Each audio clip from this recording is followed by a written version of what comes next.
Friends, it's our custom on the night of Shabbat Alive not to have a full sermon, but just to share a word on our Torah portion. Our Torah portion this week is Lech Lecha in the book of Genesis. And today I want to draw our attention to a passage that normally does not get our attention when this portion comes along. It is the story of the War of the Kings, and it comes from chapter 14 of Genesis. Why it doesn't get so much attention is because there are so many other parts of the Torah, of this Torah portion, that in a normal year are much more relatable or gripping.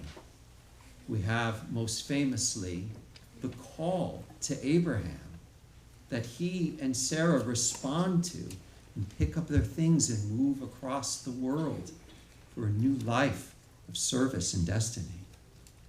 There is the famous passage when, with his life at stake, Abraham lies to the Pharaoh to save his own life in self-defense, but still leads to an enormous rabbinic discussion on when you can break a commandment in order to save a life.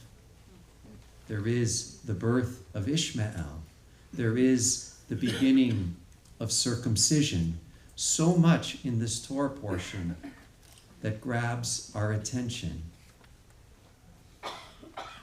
But the War of the Kings, year after year, not so much. Today, it relates. Abraham was living up in the hills in Mamre. His nephew Lot was living in the plains in Sodom. A war breaks out. 4 kings from the east come together and attack and defeat 5 kings from the west. Yes, I got that right. In the midst, Lot gets caught up. He's captured by the invading kings, him, his whole family, and all of his possessions, and they are taken captive. Abraham is not a man of war. In fact, at no point up to this moment does describe any experience, military or warrior experience, to Abraham. But he summons and mounts an expeditionary force of 300.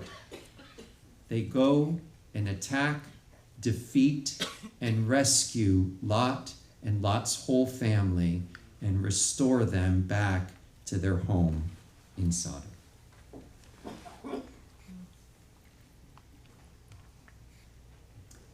It is the very first mention of war in the Bible. Now, normally, we skip over this passage for those other parts. This year, it hits.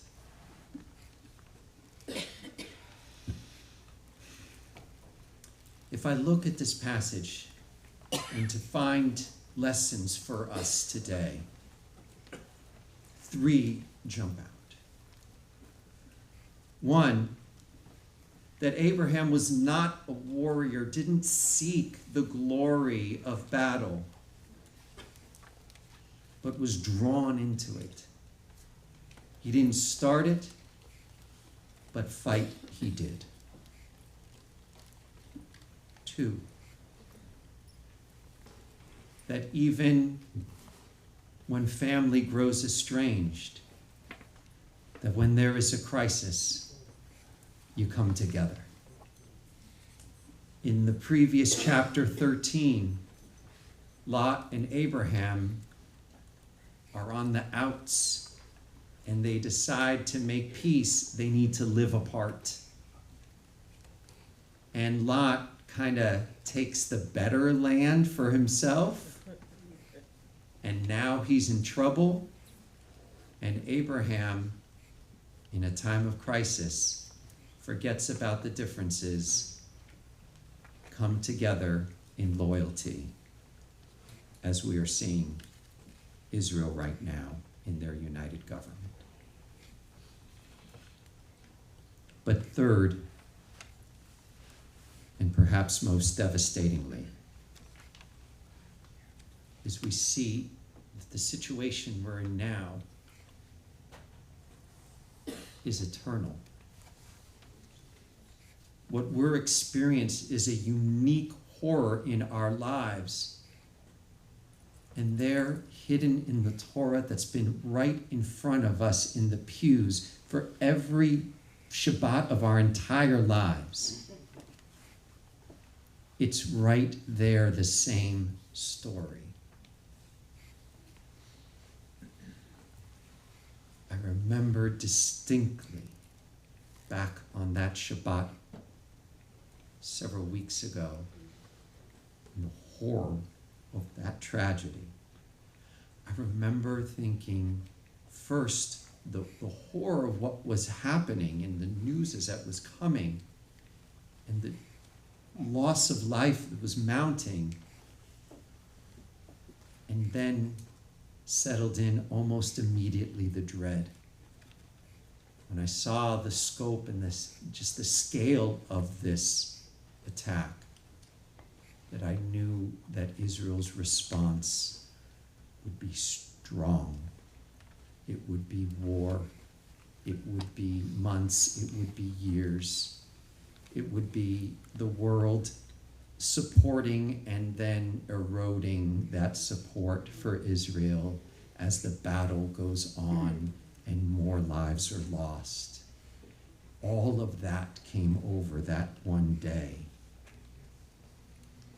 And so I look at this week's Torah portion and I think, well, there's no consolation, but if there could be a message from the past that's come to be our present, it's this.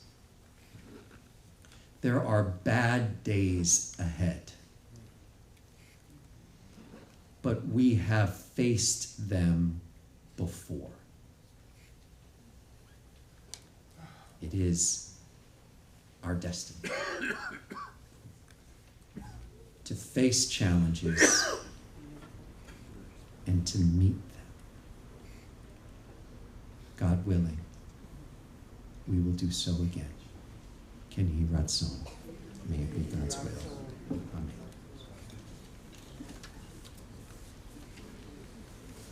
Amen.